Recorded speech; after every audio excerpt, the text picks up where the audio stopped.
So the grid girls then make their exit. Music belting away in the background. Final countdown. So here they go. Bikes into gear. Green flag at the rear. Starter walks away. Lights will come on and go off, and we'll be away. We've been hanging them for a long while. They're away. Oh, and look at that. Proper chop across the front. Was a bit wide.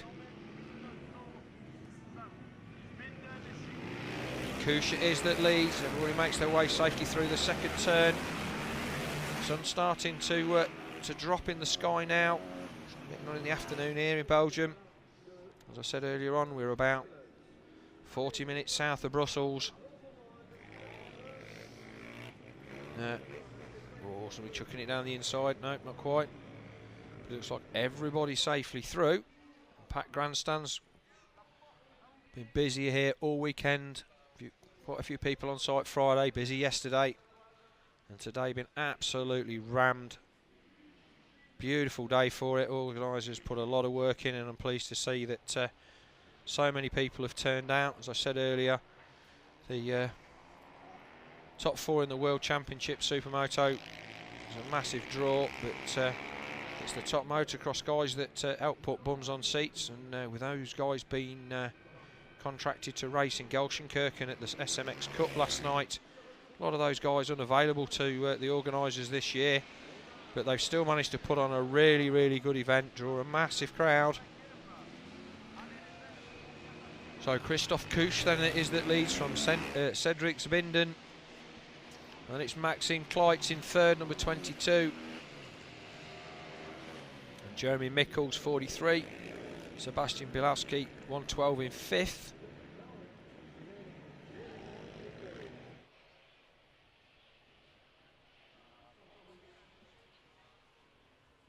Not seen Diane Hillis come through. Come through in 25th, so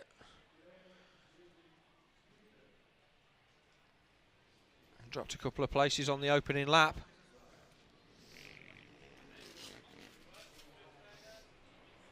But Zbinden then still trying to keep Christoph Kusch honest. So Kusch then the Swiss rider, Swiss flag, flying stuck on the front of that, what I can only assume based on the fact that nearly everybody else from Switzerland is on a Yamaha, is also a Yamaha. That top 3 starting to break away. You can see the dust kicking up there as they come on back onto the road section. So Kusch from Zinden.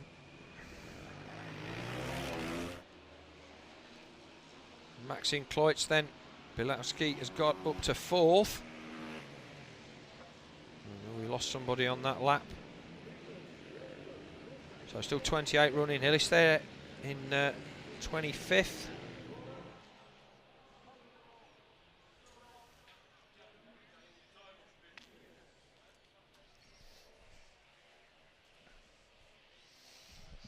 Cloud's starting to look a bit dark over there.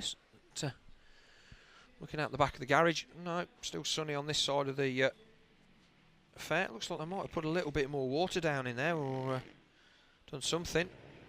Just a few little dark patches. But the temperature is starting to drop. The sun's moved round from one side of the door here to the other, and the temperature just starting to drop a little bit. So it's still Christoph Kusch at least less than a second from Cedric Zbinden. Sure where Zbinden's from. Not got a massive amount of information on these quad guys, unfortunately. Was hoping to try and get somebody to come and give me a bit of a hand with the quads, but only a couple of British participants this year, and Irish participants, and not able to track anybody down in the paddock to come and give us a hand.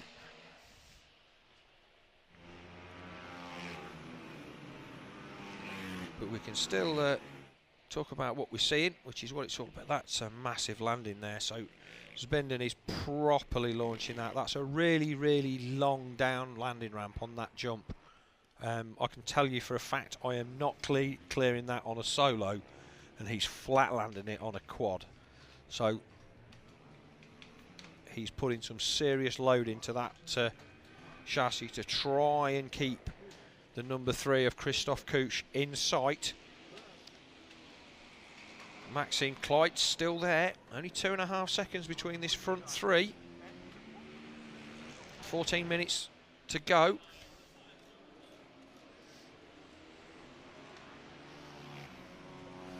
So anything can happen.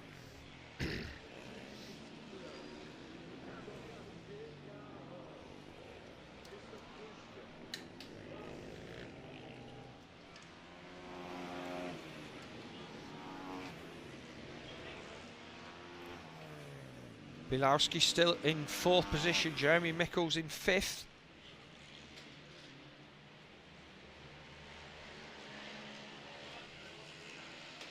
Slight Hillis is at the back. She's dropped, had quite a long lap time. She's still doing 1:22. Which is the same speed as the guys who were running 21st, 22nd. So the lap time's still there, but Hillis at the back, so she's obviously had a problem somewhere on that lap and dropped from 24th down to 26th, 27th.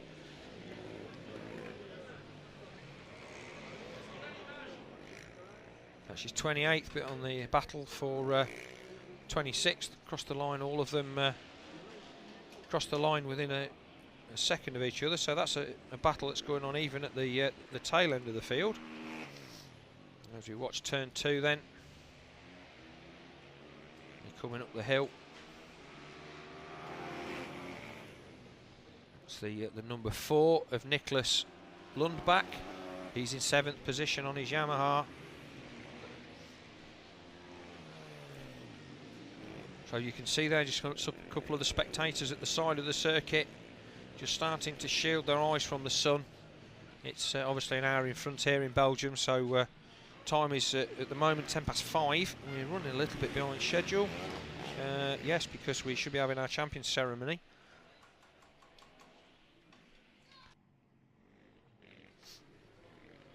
So everything just running a little bit late, but as I say, it's Belgium, nobody really seems to care. We'll just keep going until it's done. We've got our camera guys here who are sorting out all of their boxes, trying to make a bit of a hasty exit when we finished, I think. But oh, big moment there for Zbinden. He got a little bit out of shape, just starting to lose a little bit of touch. Gaps to 1.3, and he lost a little bit more that time. See the Riga shocks there on the front of that Yamaha. The purple anodizing giving the game away then. Most of the Riga stuff fairly easily identifiable. The Öhlins tends to be nice dark anodized. We've got our dirt camera back momentarily. So Zbinden's still pushing. 1.3 the gap last time by. Maxime Kleitz is still pushing also. But those guys got a 10-second gap now on Sebastian Bilowski in 4th. So the next thing that we're going to be looking at is, there's Diane Hillis just going out of shot. So 7 laps in the books now for our race leader as they starting to make their way into the tail end of the field. But it's a 5-quad battle at the tail end of the field. Freddie Gillard, Roger Amann, Diane Hillis, all within a second and a half of each other. And so battles all down the field. See these guys are just hanging their arms off the bars just to give themselves a little bit of a rest. So yeah, I know people that have bought a quad because they thought it'd be easier than riding a solo, and been sadly mistaken. It is a bit of a mystery to me as to why so many of these quad guys tend to be older guys, because it's so much hard work. So I'm not in the flush of youth myself, and knowing how hard it is to master a solo around here is These quads, nobody's business. So we've got our dirt camera, so round underneath the Red Bull arch, then we've got the first jump. The second jump there, and then we come over this third large. What used to be a really difficult step up made out of concrete for reasons I never fully understood. They've smoothed that off now, so all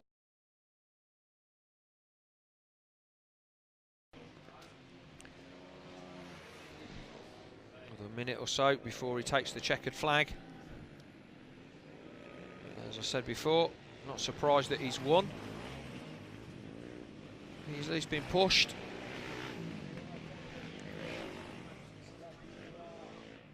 See, crowd on the banking there. Down this off-road section. So final time.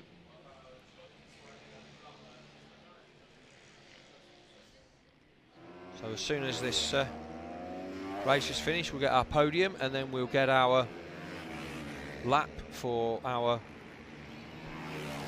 legends. So we'll try and keep you up to date on that. See who's who. Hopefully I can identify more of them than not. So anyway, a win then for Christoph Kuch. He takes victory. Great ride, the Swiss rider. Second place then, Zbinden comes in 4 seconds down, but after 20 plus 2, that's not a massive margin of victory. Fair to say that Kuch has just managed the gap quite well. Looks like he's got clutch problems of some description. But these quad transmissions take an absolute hammering. Oh, nice bit of two-wheel action then. So Kuch then just showboated. Oh, look at that, straight onto 2 wheels, side wheels to rear wheels. That's awesome. But it looks like he's minus a clutch, fiddling around trying to get some kind of lever back. There we go again. So, oh no, that's what you call class. Gonna do a big smoke, you don't know. He's just going to go back up on 2 wheels again. So that's obviously the quad equivalent of a whip on a solo.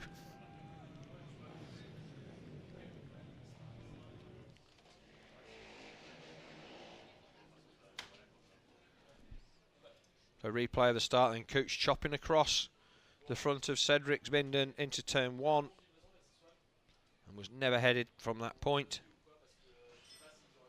Everybody getting around there pretty much unscathed.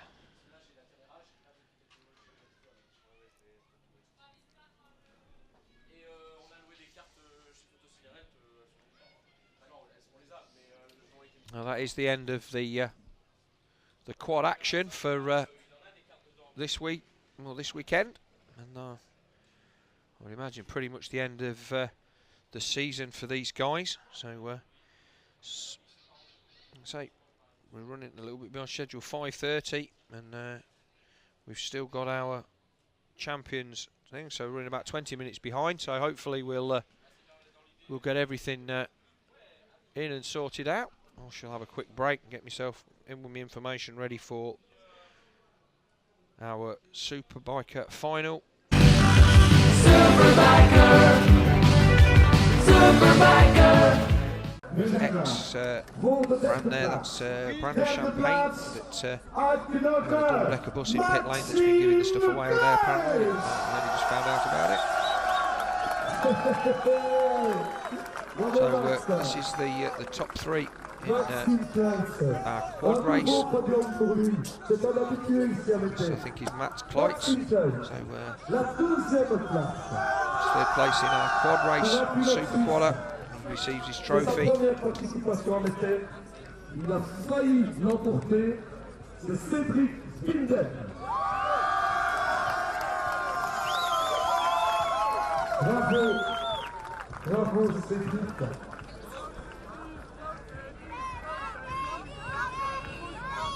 Second place quad rider, whose name was completely escaped, and I didn't get a result print out for that, so I should just have a quick look. Et nous allons maintenant Super Quadders. le grand vainqueur de cette édition 2016 du Superquader. Kleitz was third. Christophe 28 Cedric Minden was our second place man, and this is our winner, Christophe Kuch. Kuch takes the win, well deserved. Et maintenant pour le vainqueur, l'hymne national.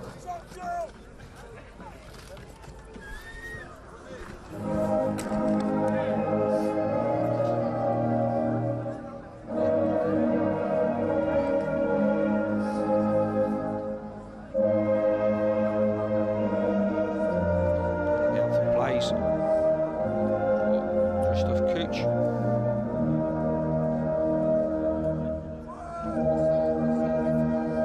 Not actually in the programme, but I'm pretty sure he's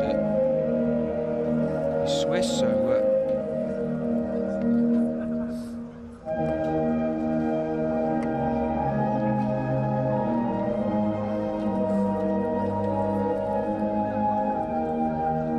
treasure that win. Not sure whether he's won that one before. I do recognise the name from last year, so quite possible that it's not a first time win.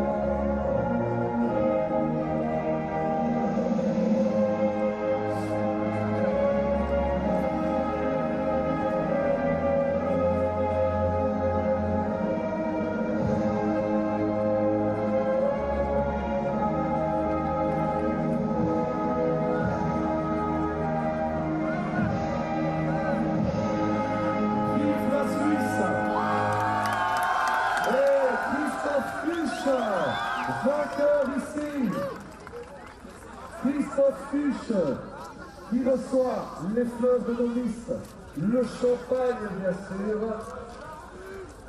le chocolat belge, ne l'oublions pas. So the champagne's handed out. It's going to be a little bit of fizz from our quad boys, who've stayed tugged up for their trophy presentation.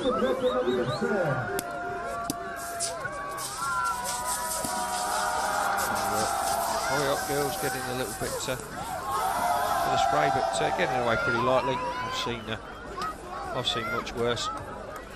But excellent then for those guys. Put on a good show. Like I say, very demanding around this this circuit.